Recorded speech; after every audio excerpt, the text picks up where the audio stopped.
Hello दोस्तों। तो फिर आज हम एक नए लेक्चर फिर से रिकॉर्ड करने जा रहे हैं पी ब्लॉक एलिमेंट का। आज बेसिकली हम क्या पढ़ने वाले हैं? आज हम पढ़ेंगे क्लोरीन की प्रिपरेशन पढ़ेंगे और पढ़ेंगे इंटर हैलोजन कंपाउंड भी आज देख लेंगे और क्लोरीन की कुछ इंपॉर्टेंट रिएक्शन जहाँ से क्वेश्चन आए हैं वो भी हम कवर करेंगे आज बेसिकली। तो देखो, मैं लिख के लाया हूँ कुछ रिएक्शन, क्लोरीन की प्रिपरेशन की कुछ रिएक्शन मैं लिख के लाया हूँ। जब MnO2 बेसिकली क्या है? MnO2 बेसिकली पायरोसाइट ओर है। जब इसकी रिएक्शन हम किससे करवाते हैं? HCl से। तो MnCl2 का फॉर्मेशन होता है, Mn+2 में रहेगा इधर, इसलिए MnCl2 plus chlorine gas plus water by product निकल जाएगा। अब ऐसे ही दूसरा में देखो, पायरोसाइट ओर की रिएक्शन जब हम NaCl से करवा रहे हैं in the presence of sulphuric acid H2SO4, तो क्या बन रहा है? बेसिकली Mn+2 में है तो MnCl2 बनेगा, इधर से क्लोरीन, NaCl से क्लोरीन, तो MnCl2 sodium hydrogen sulphate SO4 इससे निकलेगा, सोडियम हाइड्रोजन सल्फेट, और बाई प्रोडक्ट वाटर निकलेगा प्लस क्लोरीन का इधर से फॉर्मेशन होगा। इधर से भी हमने फॉर्मेशन देख लिया, इससे भी हमने फॉर्मेशन देख लिया। पायरोसाइट ओर से कैसे फॉर्मेशन होती है क्लोरीन की, इतनी बात चमक गई। तो इतनी बात तुमको याद रखना है, अगर पायरोसाइट ओर की रिएक्शन दिखाई दे जाए तो समझ जाना ये रिएक्शन किसकी है? क्लोरीन की प्रिपरेशन की रिएक्शन है। और फाइनली सेकंड रिएक्शन देखो, जब हम HCl की रिएक्शन स्ट्रॉन्ग ऑक्सीडाइजिंग एजेंट से करवाएं तो भी क्लोरीन का फॉर्मेशन होता है। देखो बेसिकली KMnO4 अपने Mn बेसिकली किस में है? हाईएस्ट ऑक्सीडेशन स्टेट में +7 में। तो बेसिकली जब हम HCl की रिएक्शन स्ट्रॉन्ग ऑक्सीडाइजिंग एजेंट की तरह, देखो बेसिकली K2Cr2O7 ये भी स्ट्रॉन्ग ऑक्सीडाइजिंग एजेंट है, इसकी जगह हम KMnO4 की जगह K2Cr2O7 भी हम ले सकते हैं। बेसिकली जब HCl की reaction HCl strong oxidising agent से करवा रहे हैं तो बेसिकली इधर से KCl निकलेगा और MnCl2 निकलेगा, और प्लस ये बाई प्रोडक्ट 8 वाटर के मॉलिक्यूल प्लस इधर से क्लोरीन का भी फॉर्मेशन हो जाएगा। बेसिकली क्लोरीन का फॉर्मेशन देख रहे हैं, लेकिन अभी देखो स्ट्रॉन्ग ऑक्सीडाइजिंग एजेंट की तरह बिहेव कर रहा है, तो मतलब क्या करेगा ये KMnO4 खुद का क्या करेगा? खुद का रिडक्शन करेगा, दूसरों का क्या करेगा? ऑक्सीडेशन। तो खुद का रिडक्शन करवाओ, Mn+7 से कहाँ जा रहा है? Mn+2 में। खुद का तो रिडक्शन हो रहा है, और Cl का देख लो, इधर Cl -1 में है और इधर Cl2 जीरो ऑक्सीडेशन। क्लोरीन जब Cl2 में जीरो ऑक्सीडेशन स्टेट शो करता है तो बेसिकली इसका क्या हो रहा है? Redux oxidation. और बेसिकली KMnO4 खुद का क्या कर रहा है? ऑक्सीडेशन। तो मतलब ये दूसरी प्रिपरेशन मेथड हो गई। थर्ड मैन्युफैक्चर कैसे करते हैं? Electrolysis of Bryan basically aqueous NaCl होता है, और इसका मतलब ये मैंने कहाँ डिस्कस किया है मैं बता दे रहा हूँ। इलेक्ट्रोलिसिस में, इलेक्ट्रोकेमिस्ट्री चैप्टर में, इलेक्ट्रोलिसिस टॉपिक में मैंने ये प्रिपरेशन बताई है, तो तुम उधर जाके आराम से देख लेना, क्योंकि उधर तुमको अच्छे से समझ में आएगा, क्योंकि मैंने SRP की टेबल भी बनाई है उधर। SRP की टेबल की बेस से ये मैंने तुमको अच्छे से समझाया है उधर, कि उधर से भी Cl का फॉर्मेशन होगा। अच्छे से जाके देखो, मज़ा आएगा, क्योंकि उधर बहुत ज़्यादा कंसेप्ट है उसमें। SRP की टेबल भी है उसमें, स्टैंडर्ड रिडक्शन पोटेंशियल से लिंक होता है। तो बेसिकली इलेक्ट्रोलिसिस ऑफ ब्राइन भी कहाँ? क्लोरीन के प्रिपरेशन में हेल्प करता है। हेल्प क्या बनती है उससे? तो चलो अब हम आगे बढ़ते हैं। 3 प्रोसेस हो गई, अब इम्पोर्टेंट रिएक्शन जहाँ से क्वेश्चन बनने के चांस रहते हैं। कई बार पूछा गया सीधा सीधा कि मतलब ये डेकन्स प्रोसेस से क्या मतलब, डेकन प्रोसेस किसका फॉर्मेशन करती है? तो अब हम पढ़ने जा रहे हैं डेकन्स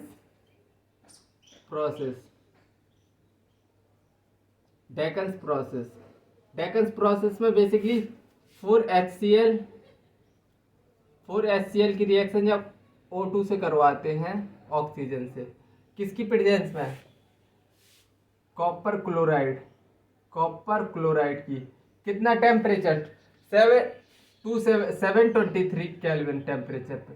तो इधर से बाई प्रोडक्ट निकल जाता है वाटर, वाटर बाई प्रोडक्ट निकल जाता है, प्लस Cl2 का इधर से फॉर्मेशन हो जाता है।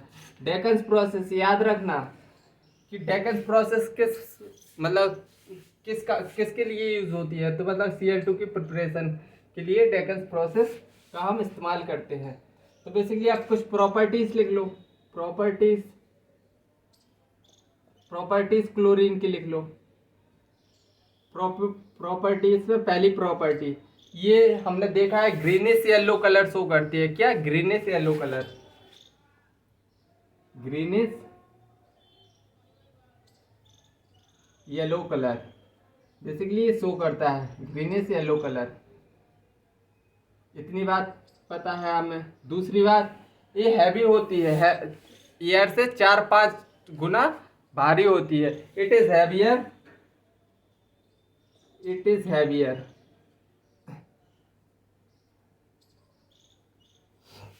It is heavier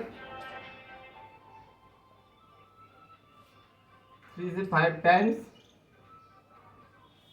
it is heavier 3 times more than air,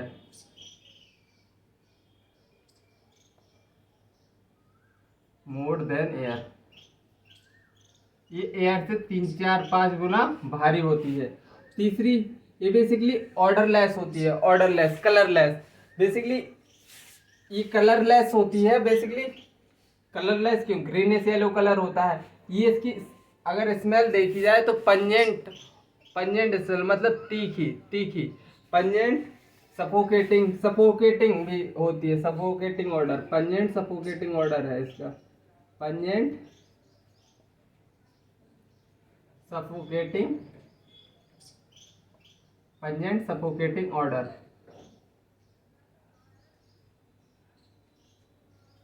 pungent suffocating order चौथी प्रॉपर्टी। और बताओ, और बेसिकली बताओ, ये बेसिकली सोल्यूबल इन वाटर होती है, ये पानी में घुल जाती है, सोल्यूबल इन वाटर, ये वाटर में सोल्यूबल हो जाती है। बेसिकली Cl2 की रिएक्शन अगर हम वाटर से करवा दें तो बेसिकली HCl प्लस HOCl का फॉर्मेशन होता है। इतनी बात तुमको चमकी होगी तो बताओ आगे बढ़ें, इतनी बात चमकी हो तो बताओ आगे बढ़ें। बेसिकली प्रॉपर्टीज चमकी हो तो आगे बढ़ें। प्रॉपर्टीज के बाद हम कुछ रिएक्शंस क्लोरीन की देखेंगे, क्लोरीन की कुछ रिएक्शन देखेंगे। क्लोरीन कुछ रिएक्शन शो करता है। क्लोरीन की अगर रिएक्शन हम करवाते हैं किससे? सोडियम से, एल्युमिनियम से ले लो, सोडियम से भी करवाएंगे, सोडियम से करवा लो, P4 से भी करवाएंगे इसकी रिएक्शन, हम इसकी रिएक्शन S8 से भी करवाएंगे। और कुछ बचा है, सोडियम, एल्युमिनियम, फास्फोरस, और बताओ S8 ले लिया हमने, और आयरन से भी करवाएंगे इसकी रिएक्शन, आयरन से भी करवा देंगे। तो बेसिकली हम रिएक्शन करवा रहे हैं। तो इधर से बनेगा Al की वैलेंसी कितनी होती है? 3, हेलोजन की 1, तो AlCl3 ऐसे बनाते जाना है प्रोडक्ट तुमको। फाइनली Na की +1 वाली वैलेंसी होती है, Cl की 1, NaCl, PCl5 का फॉर्मेशन होता है इधर से, और इधर से H2Cl2 का फॉर्मेशन होता है, H2Cl2 का फॉर्मेशन, और इधर से Fe से रिएक्शन करेगा, FeCl3 का फॉर्मेशन होता है। अब मैं कुछ इंपॉर्टेंट रिएक्शन करवाने जा रहा हूँ, बहुत ज़्यादा इंपॉर्टेंट है, उधर से क्वेश्चन बनने के चांस बहुत ज़्यादा रहते हैं। ये रिएक्शन बस दिमाग में रख लेना है कि हाँ, अगर मतलब एल्युमिनियम से रिएक्शन करेगा तो ये रिएक्शन देगा, ये रिएक्शन देगा, ये सब तुमको याद रखना है। बेसिकली अब इम्पोर्टेंट रिएक्शन लिखवा रहा हूँ, 2-3 रिएक्शन बहुत इंपॉर्टेंट है, मतलब हद से ज़्यादा। तो पहली रिएक्शन, अगर क्लोरीन की रिएक्शन में NaOH से करवा रहा हूँ, NaOH से, तो बेसिकली क्या देगा? NaCl देगा। इसको थोड़ी नीचे लिखो। अगर क्लोरीन की रिएक्शन मैं NaOH से करवा रहा हूँ तो बेसिकली ये क्या देगा? NaCl। और अगर सोडियम हाइड्रोक्साइड मैंने ले लिया है कोल्ड एंड डाइल्यूट, कोल्ड और डाइल्यूट है, तो बेसिकली प्रोडक्ट क्या बनेगा? सोडियम हाइड्रोजन सोडियम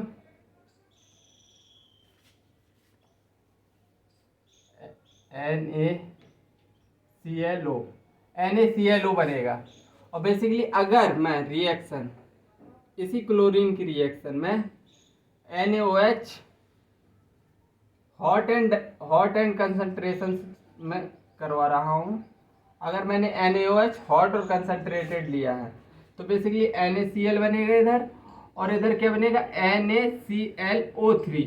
NaClO3 का फॉर्मेशन होगा। इतनी बात चमकनी चाहिए, बस इधर डिफरेंस चमकना चाहिए। अब मैं बता दे रहा हूँ क्वेश्चन का कैसे बनता है इसमें। तो क्वेश्चन बनता है एन फैक्टर पे। तो क्लोरीन इधर बेसिकली जीरो ऑक्सीडेशन स्टेट पर है, बिल्कुल। NaCl में ये -1 ऑक्सीडेशन स्टेट में है, बिल्कुल सही। और इधर बताओ, इधर भी कितना, बेसिकली x मान लो +1 x प्लस -2, तो x बराबर कितना आएगा +1। ये बेसिकली +1 ऑक्सीडेशन स्टेट में रहेगा, इधर +1 में है। तो बेसिकली क्लोरीन 0 से -1 में जा रहा है, तो बेसिकली क्या हो रहा है, रिडक्शन हो रहा है। रिडक्शन हो रहा है, कितने का चेंज आ रहा है, 1 का। और है कितने एटम, क्लोरीन के 2 एटम। तो बेसिकली कितने एटम है, 2 एटम है क्लोरीन के। तो हम बेसिकली 1 × 2 कर देंगे, तो बेसिकली कितने 2 एन फैक्टर आएगा इसका। एन फैक्टर इसका कितना आएगा 2।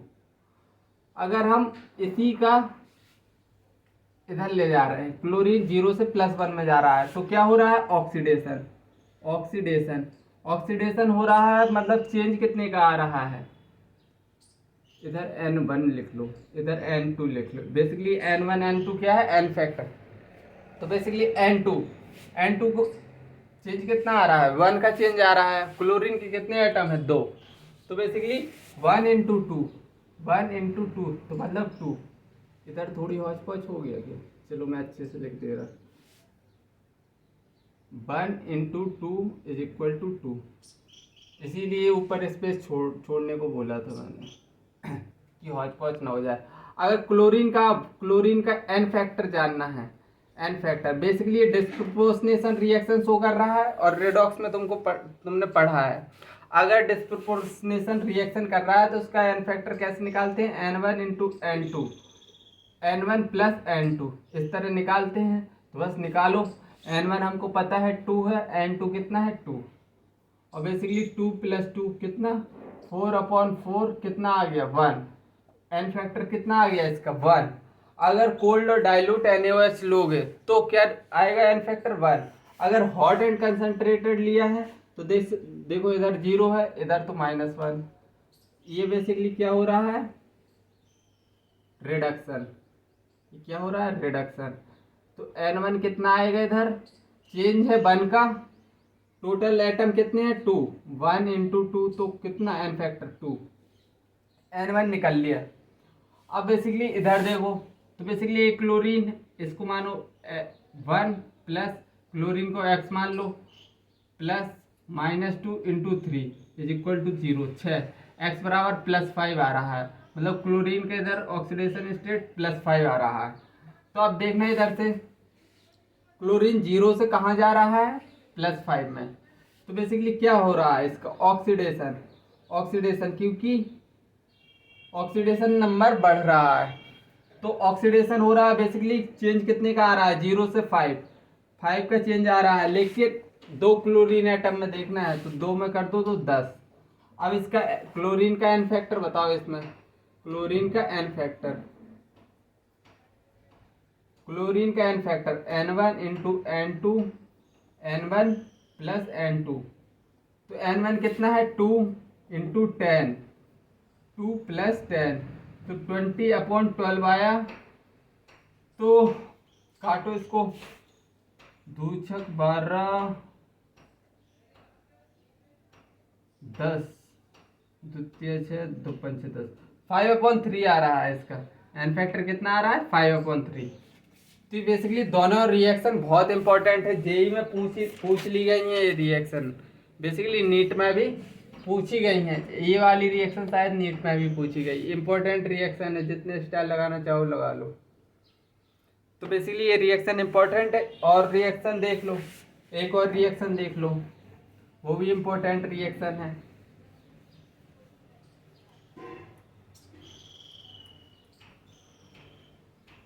बेसिकली अगर क्लोरीन की रिएक्शन, क्लोरीन को हम रिएक्ट करा रहे हैं कैल्शियम हाइड्रोक्साइड से, कैल्शियम हाइड्रोक्साइड से हम रिएक्शन करवा रहे हैं क्लोरीन की रिएक्शन कैल्शियम हाइड्रोक्साइड से।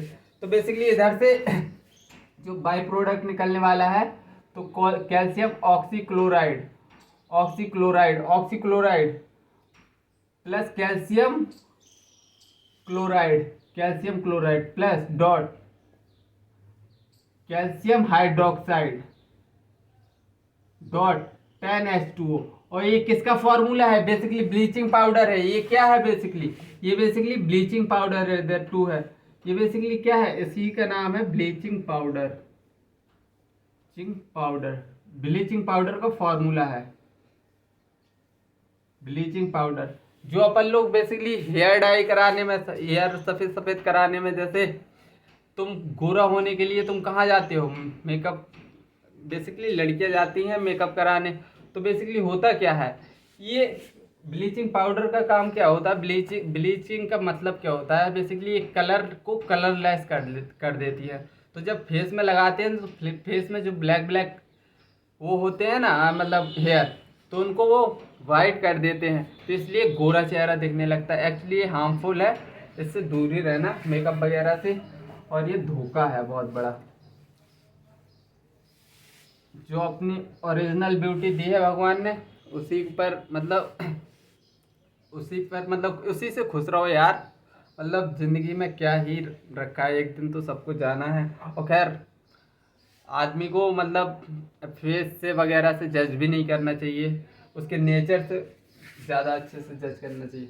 ज़्यादा अच्छे से क्या, नेचर ही सब कुछ होता है। और मतलब मेहनत करते रहना चाहिए ज़िंदगी में, और क्या। बस चलो हटाओ, सब फर्जी बातें थी।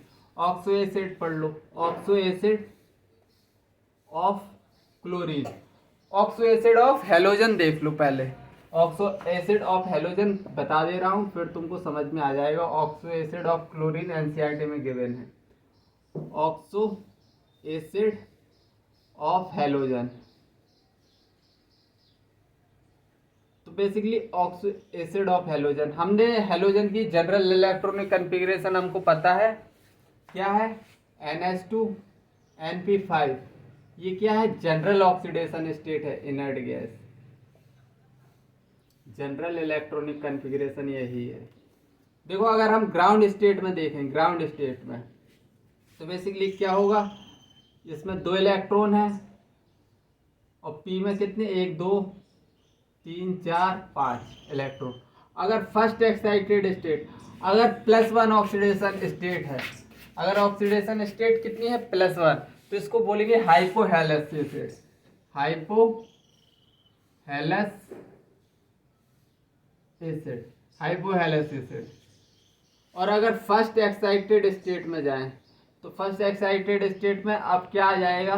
बेसिकली डी ऑर्बिटल आ जाएगा पिक्चर में, क्योंकि थर्ड पीरियड से बेसिकली क्या हो आ जाता है, तो ये वाला इलेक्ट्रॉन कूद के कहाँ जाएगा? डी ऑर्बिटल में। 2 3 4 5, तो बेसिकली एक इलेक्ट्रॉन कहाँ जंप कर जाएगा? डी इलेक्ट्रॉन में। तो +3 ऑक्सीडेशन, +3 ऑक्सीडेशन में इसको क्या बोलेंगे? हेलस एसिड। इसको क्या बोलेंगे? हेलस एसिड। अगर कोई भी हेलोजन का मतलब कंपाउंड है, एसिड है, तो उसको हेलस एसिड बोलेंगे। जैसे हाइपोब्रोमस, हाइपोक्लोरस, अभी मैं बताऊंगा क्लोरस, ब्रोमस, ये वगैरह क्लोरीन के गिवन है सभी, मतलब। तो ऑक्सो एसिड तो मैं उसी के बताऊंगा, क्लोरीन के। सेकंड एक्साइटेड स्टेट में क्या होगा? ये बेसिकली कौन सी ऑक्सीडेशन स्टेट शो करेगा?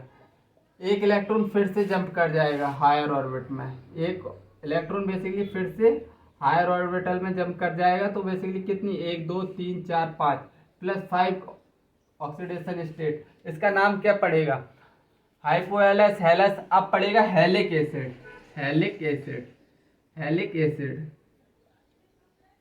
अगर थर्ड एक्साइटेड स्टेट में गए, थर्ड एक्साइटेड स्टेट में, तो ये एस का भी एस का भी जो पेयर्ड इलेक्ट्रॉन था ये भी एक्साइट करके डी ऑर्बिटल में चला जाएगा। बेसिकली ये क्या है, एन एस एन पी और ये है N S N P N D. तो बेसिकली डी में 5 ऑर्बिटल होते हैं, 1 2 3 4 5, 1 2 3 4 5। हाँ, तो बेसिकली अब एक इलेक्ट्रॉन ये वाला एक्साइट करके इधर चला जाएगा, तो टोटल अनपेयर्ड इलेक्ट्रॉन 7 हो गए। तो +7 में अब कौन सी मतलब हेलिक एसिड हो गया। आप देखिए दिखाई देगा इधर पर हाइपोहेलस, हेलस, हेलिक, पर हेलिक एसिड। तो अब देखो 1 बाय 1 हम कर देख ले रहे हैं किसके, क्लोरीन के। सभी ऑक्सो एसिड देखेंगे अब हम क्लोरीन के। उसकी मैंने नींव बना दी है तुमको, मतलब डायरेक्ट अगर मैं बताता तो तुमको थोड़ी तकलीफ हो जाती कि sir oxidation state +3b +5b कैसे शो कर रहा है, जबकि मैं ये बता चुका हूँ, लेकिन दोबारा बताने में क्या जाता है। तो बेसिकली सबसे पहला, अगर हेलोजन क्लोरीन है और ऑक्सीडेशन स्टेट कितनी है 1, ऑक्सीडेशन स्टेट कितनी है 1, ऑक्सीडेशन स्टेट 1 है, तो नाम HOCl, अगर HOCl ये पहला कंपाउंड बनेगा, इसका नाम होगा हाइपोक्लोरस एसिड। इसकी स्ट्रक्चर कैसे बनेगी, बेसिकली HOCl बेसिकली HOCl, ये बेसिकली स्ट्रक्चर बनने वाली है। इधर क्लोरीन का ऑक्सीडेशन स्टेट देखेंगे तो +1 आएगा, क्योंकि OH -1 होता है। ऑक्सीजन पे अगर -2 तो एक इधर शेयर हो रहा है, +1 ऑक्सीडेशन स्टेट क्लोरीन का इधर +1 आएगा। दूसरा, अगर X हेलोजन है क्लोरीन, ऑक्सीडेशन स्टेट है कितना +3, तो HClO2 इसको क्या बोलेंगे, क्लोरस एसिड। हाइपो के बाद हाइपोक्लोरस, फिर के बाद क्लोरस एसिड,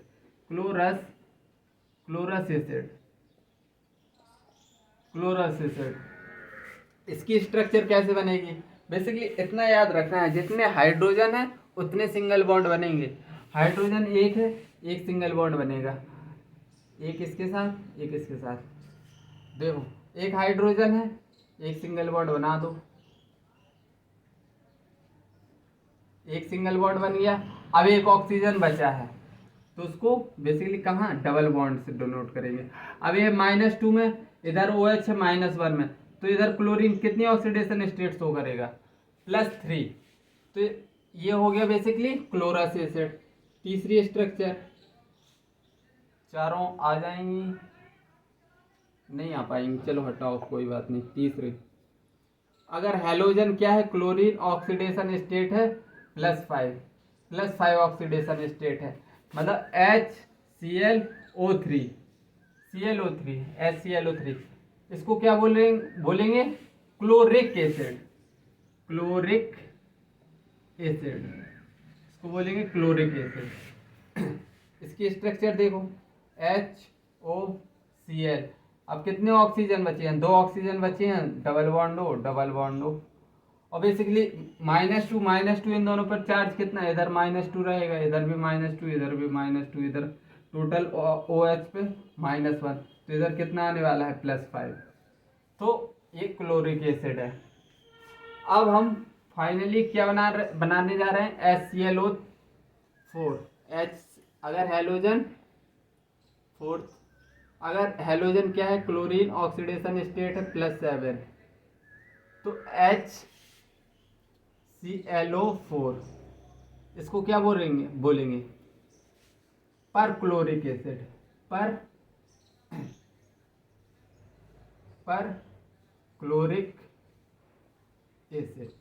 क्लोरिक एसिड। इसकी स्ट्रक्चर देखो, H क्लोरीन ऑक्सीजन, क्या बना दिया ऑक्सीजन, क्लोरीन। अब कितने ऑक्सीजन बचे हैं? 3 ऑक्सीजन बचे हैं, तो एक ऑक्सीजन को डबल, अब बस डबल बॉन्ड लगा दो, एक डबल बॉन्ड, दो डबल बॉन्ड, तीसरा डबल बॉन्ड।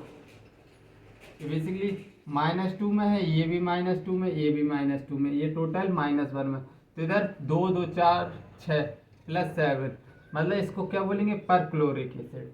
तो आई थिंक ये स्ट्रक्चर तुमको समझ में आ गए होंगे। हाँ, क्वेश्चन इसमें कैसे पूछता है कि भैया इसको देखो, इसमें बताओ number of C double bond हो कितने हैं। अब मैंने तुमको एसिड बनाना सिखा दी है, अब इतना तो भैया देख ही लेना कि C डबल बॉन्ड हो कितने हैं, 3 कहाँ है, 2 कहाँ है, मतलब मैंने डायरेक्ट स्ट्रक्चर बना दिए। अब अगर इधर ही पूछ ले number of C double chlorine double bond हो इन पर क्लोरिक एसिड, पर क्लोरिक एसिड, तो इतना नहीं बता पाओगे यार। 1 2 3 आंसर, ऐसे ऐसे क्वेश्चन बनेंगे, समझ गए। और ऑक्सीडेशन स्टेट याद रखना है कि मतलब कौन सी ऑक्सीडेशन स्टेट में पर क्लोरिक हाइपोक्लोरस कब बन रहा है, इतनी बात याद रखनी है बस, क्लोरस। अब चलो आगे बढ़ते हैं ऑर्डर ऑफ एसिडिक स्ट्रेंथ में, आगे बढ़ते हैं order of acidic strength. Order of acidic strength, order of acidic strength, तो बेसिकली एसिडिक स्ट्रेंथ होती है directly proportional to acidic strength. Acidic strength है बेसिकली डायरेक्टली प्रोपोर्शनल होती है stability of conjugate ion. Conjugate ion देखना आता है, conjugate base, stability of conjugate base. इसको और अच्छे से तुम कहाँ समझ जाओगे? ऑर्गेनिक स्टार्ट होने दो भाई, और या फिर ऑक्सीडेशन स्टेट, डायरेक्ट तुमको ऑक्सीडेशन स्टेट देखना है, बस कुछ नहीं करना। ऑक्सीडेशन स्टेट जिसकी ज़्यादा उसकी एसिडिक स्ट्रेंथ ज़्यादा, और एक जगह एक्सेप्शन है मैं बता दूंगा। और डायरेक्टली प्रोपोर्शनल है electronegativity of central atom, electronegativity of surrounding atom है basically central atom, central atom है, सेंट्रल एटम। इतनी बात याद रखनी है, इतनी बात तुमको याद रखनी है। देखो तुम्हारे क्वेश्चन कैसे निकल जाएंगे। बेसिकली पहला question HOCl, ClO, HOCl, HClO2, HClO3, HClO4, बताओ इसमें एसिडिक स्ट्रेंथ। तो सबसे पहले तुमको क्या करना है भैया? सबसे पहले देखना है क्या कि ऑक्सीडेशन स्टेट इनकी कितनी है। तो अभी हमने एक +1 ऑक्सीडेशन स्टेट में अभी हमने स्ट्रक्चर होना है, एक +3 में, ये कहाँ है? -6 +1 +5 में है, ये 8 +1 +7 ऑक्सीडेशन स्टेट में है। तो एसिडिक स्ट्रेंथ क्या होगी? यही तो होगी, यही तो होगी। दूसरा देख लो, HO chlorine, HO bromine, HO iodine. अब इसमें बताओ, बस तुमको सेंट्रल एटम की क्या देखनी है? इलेक्ट्रोनेगेटिविटी। सबसे ज़्यादा इलेक्ट्रोनेगेटिविटी किसकी है? क्लोरीन की, क्योंकि ऑक्सीडेशन स्टेट तो सेम आएंगी ना तीनों में। फिर तुमको कैसे पता चलेगा? EN ऑफ सेंट्रल एटम देख लेना, क्लोरीन की इलेक्ट्रोनेगेटिविटी ज़्यादा होती है, फिर ब्रोमीन की, फिर आयोडीन की। अब बेसिकली सब एक्सेप्शन में इधर ही बता दूं, इधर जगह नहीं है, मैं पूरा अच्छे से ले रहा हूँ। देखो एक्सेप्शन समझा रहा हूँ, H3PO2, H3PO2, H3PO3, H3PO4, H3PO3, H3PO4। Basically अब इसकी ऑक्सीडेशन स्टेट देखो, ऑक्सीडेशन स्टेट इसकी कितनी है? +1, क्योंकि 4 3 3 दूनी 6 +3, और इधर 4 दूनी 8 3 +5, वैसे अगर तुमको पता कंसेप्ट पता पूरा अच्छे से पता नहीं होगा कि एक्सेप्शनल ऑर्डर है, तो तुम पता ये टिक मारोगे और ये गलत है, गलत है। एग्जामिनर ऐसे ही क्वेश्चन फंसाता है तुमको, बस तुमको यही बदतमीजी नहीं करनी है। इधर देखना है तुमको, based on dissociation constant, based on ये बेसिकली इसका ऑर्डर ये आता है। अब मैं इसका रीजन बता दे रहा हूँ। Based on dissociation constant of acid, based on dissociation constant of acid.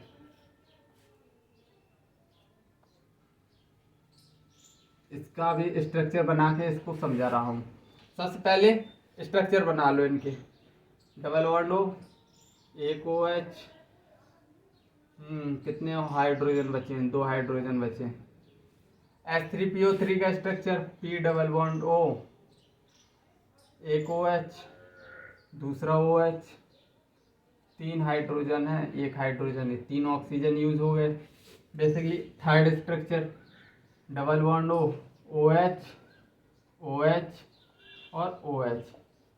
अब देखना इधर तीनों में अच्छे से देखो। बेसिकली ऑक्सीजन के पास लोन पेयर है, ये अपना लोन पेयर, ये अपना लोन पेयर, ये बेसिकली अपना लोन पेयर इधर बैकेंट ऑर्बिटल में दे देगा। और जितने जल्दी दे देगा मतलब उतने जल्दी H प्लस फरार। तो मतलब क्या देखना है इधर, OH आयन जिसमें ज़्यादा है, ऐसे देख लो तुम, OH आयन जिसमें ज़्यादा है। मतलब देखो अब इधर क्या रहेगा कि ये सोचेगा इसने दे दिया, ये सोचेगा इसने दे दिया, इस कस में मतलब बस सोच ही रहे हैं, दे कोई नहीं रहा और H प्लस नहीं निकाल रहा है। तो मतलब इस वजह से based on dissociation constant of acid के की वजह से इसका ऑर्डर ऐसा आता है। और इधर तो 3 OH है, 3 कंफ्यूज रहेंगे कि कौन दे रहा अपना लोन पेयर, और इसी वजह से ये अपनी एसिडिक स्ट्रेंथ सबसे कम कर लेता है। ये तो तुरंत देगा, तुरंत खराब। तो इतनी बात तुमको चमकी होगी। अब आगे की तरफ बढ़ते हैं। अब हम आगे पढ़ेंगे inter halogen compound.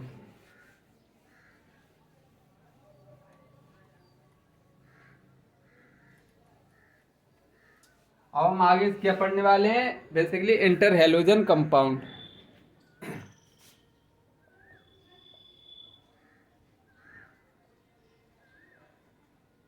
Inter halogen compound,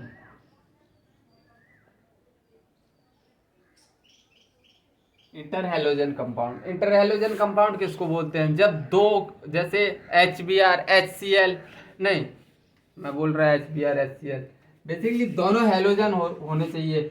जैसे HF, अरे यार मैं फिर से, CLF, BRF, ये बेसिकली दोनों क्या हैं, inter halogen compound. Inter halogen compound X एक हैलोजन होना चाहिए, दूसरा हैलोजन क्या होना चाहिए, अलग होना चाहिए। मतलब X N, ये बेसिकली क्या है, इंटर हैलोजन कंपाउंड्स हैं। Basically inter halogen compound X plus 1 oxidation state में अगर +3 में बनाना चाहो तो X3 +1 +3 +5 भी शो करते हैं, X5 और X7 +7 ऑक्सीडेशन। अब अभी हमने डिस्कस किया है कि +1 भी शो करता है ऑक्सीडेशन स्टेट, +3 भी, +5 भी, +7 भी। फर्स्ट एक्साइटेड स्टेट में +3, सेकेंड में +5, थर्ड में +7। तो बेसिकली इतनी बात तुमको चमकी होगी इंटर हैलोजन कंपाउंड। और बेसिकली सेंट्रल एटम होता है जो X है, जो सेंट्रल एटम है, सेंट्रल एटम, इसको बाद में लिखेंगे। ये बेसिकली लार्ज साइज का होगा, लार्ज साइज का। और इसकी अगर साइज ज़्यादा है तो EN क्या होगी, लेस EN, साइज ज़्यादा तो लेस EN। ये बिहेव करेगा सेंट्रल एटम की तरह, लेस EN, यही सेंट्रल एटम की तरह बिहेव करेगा, सेंट्रल एटम। और X स्मॉल साइज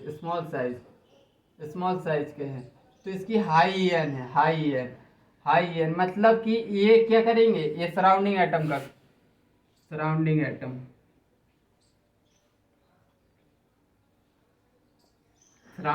की तरह ये चिपकेंगे। तो देखो अब बेसिकली, हाँ अब इसकी कुछ प्रॉपर्टीज देख लो।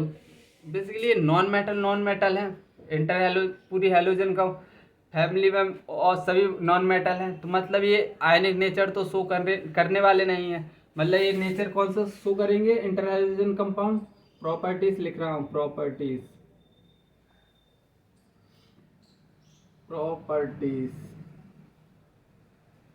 बेसिकली कोवेलेंट होते हैं, कोवेलेंट।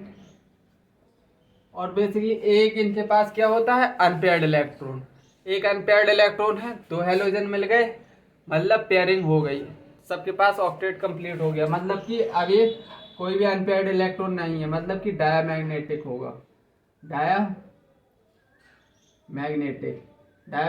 नेचर शो करेंगे। थर्ड, तीसरी प्रॉपर्टी और क्या है, इनका मेल्टिंग और बॉइलिंग पॉइंट क्या होता है, मेल्टिंग एक्सेप्शनली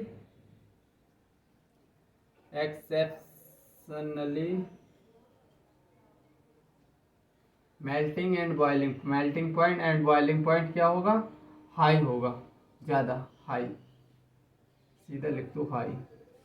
और बेसिकली जो इंटर हेलोजन कंपाउंड है, जो basically physical properties are in physical property जो इंटर हेलोजन की होती है वो बिटवीन होती है, between constituent halogen.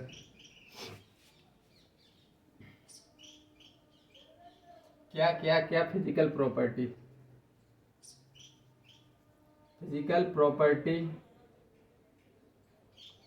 Of interhalogen are in between constituent halogen. अब देखो इस स्टेटमेंट का मतलब बता दे रहा हूँ। जो इंटर हेलोजन कंपाउंड होंगे उनकी फिजिकल प्रॉपर्टी इन बिटवीन रहेगी। बेसिकली सबसे ज़्यादा तो फ्लोरीन शो करेगा। देखो रिएक्टिविटी ही लिखवा दे रहा हूँ, ऑर्डर ऑफ रिएक्टिविटी। तो ये चौथा पॉइंट तुमको चमक जाएगा, रिएक्टिविटी लिख लो, चमक जाएगा रिएक्टिविटी। तो रिएक्टिविटी किस तरह शो करते हैं, बेसिकली सबसे ज़्यादा तो फ्लोरीन शो करेगा। और फिर इसके बाद क्या, इंटर हेलोजन कंपाउंड, कोई भी इंटर हेलोजन कंपाउंड एक्स ले लो, और फिर कोई भी जनरली कोई भी हेलोजन ले लो, इनकी रिएक्टिविटी बेसिकली इंटर हेलोजन की रिएक्टिविटी क्या है, इन बिटवीन है, बिटवीन किसके, कॉन्स्टिट्यूएंट हेलोजन के। तो इतनी बात तुमको चमक रही होगी, इतनी बात चमकी। सबसे ज़्यादा इस पर क्वेश्चन बन चुका है कि मतलब रिएक्टिविटी का ऑर्डर पूछा था डायरेक्ट, मतलब शायद नीट में ही पूछा था, नीट में ही इसका क्वेश्चन पूछा था। अब चलो प्रिपरेशन देख लो कुछ, प्रिपरेशन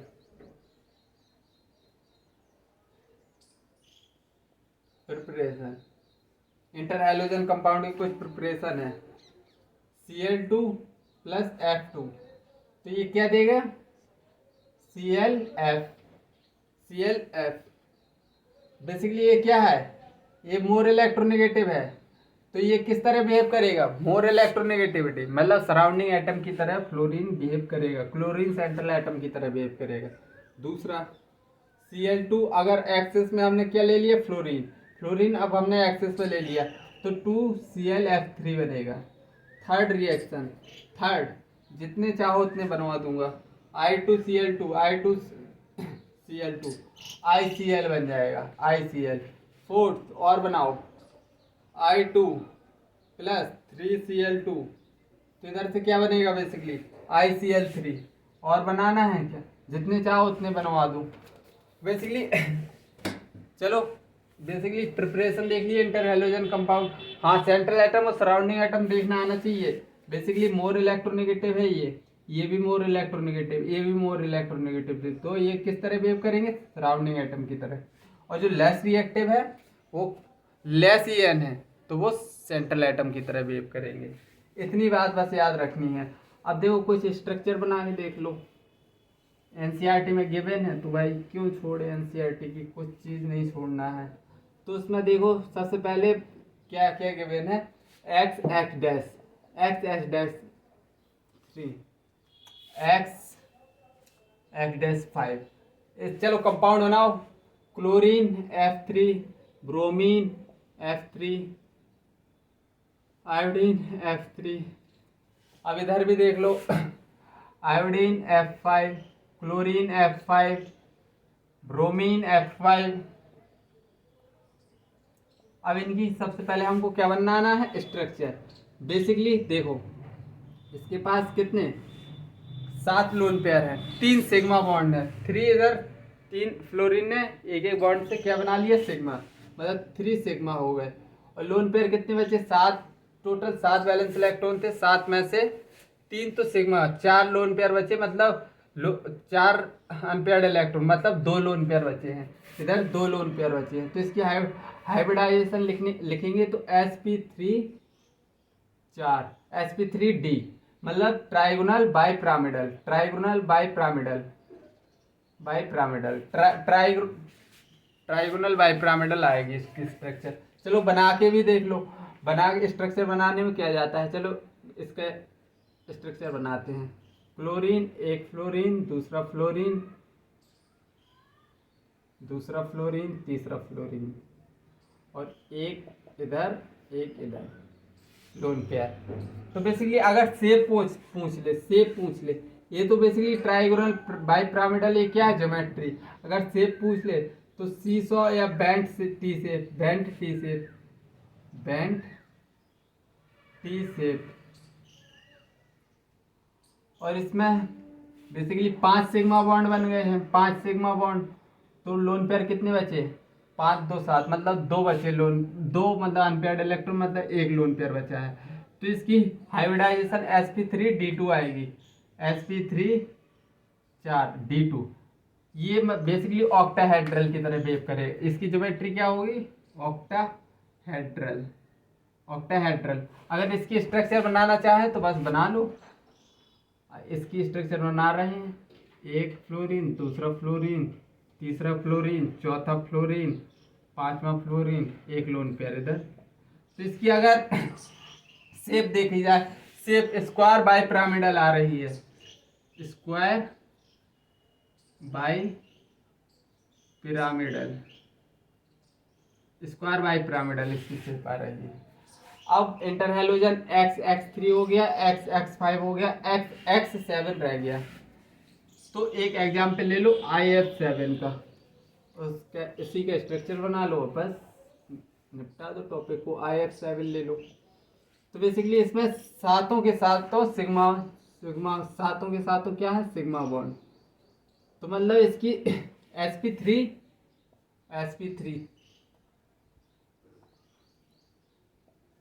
3 4 d3 4 5 6 7, sp3d3 आएगी। इसको क्या बोलेंगे, sp3d3, 3 3 6 1 7। हाँ, इसको बोलेंगे, इसकी स्ट्रक्चर बना के देखो। सबसे पहले आयोडीन, एक फ्लोरीन, दूसरा फ्लोरीन, तीसरा फ्लोरीन, चौथा फ्लोरीन, पांचवा फ्लोरीन, एक फ्लोरीन ऊपर, एक फ्लोरीन नीचे। तो इसकी ज्योमेट्री क्या है, ज्योमेट्री बताओ। ज्योमेट्री इसकी आ रही है पेंटागोनल बाइपिरामिडल, पेंटागोनल। मैंने सही से स्ट्रक्चर नहीं बनाया, कि बनाया तो ऐसे सही से नहीं बनाया, देखने में लगना भी तो चाहिए pentagonal bipyramidal.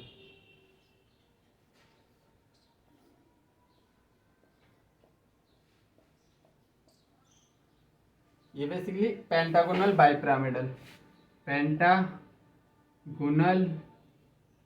Bipyramidal, pentagonal bipyramidal. और बेसिकली इसकी शेप भी क्या है, सेम है, शेप भी क्या है, पेंटागोनल बाइपिरामिडल। तो आई थिंक आज का लेक्चर तुमको चमका होगा। चलो आज अपनी कार्रवाई इधर ही समाप्त करते हैं। जब तक के लिए बाय, जय हिंद, टेक केयर। अच्छे से पढ़ाई से, मन से पढ़ाई करो, और बस टेंशन मत लो, बस पढ़ते जाओ और बस पढ़ते ही जाओ। बाय।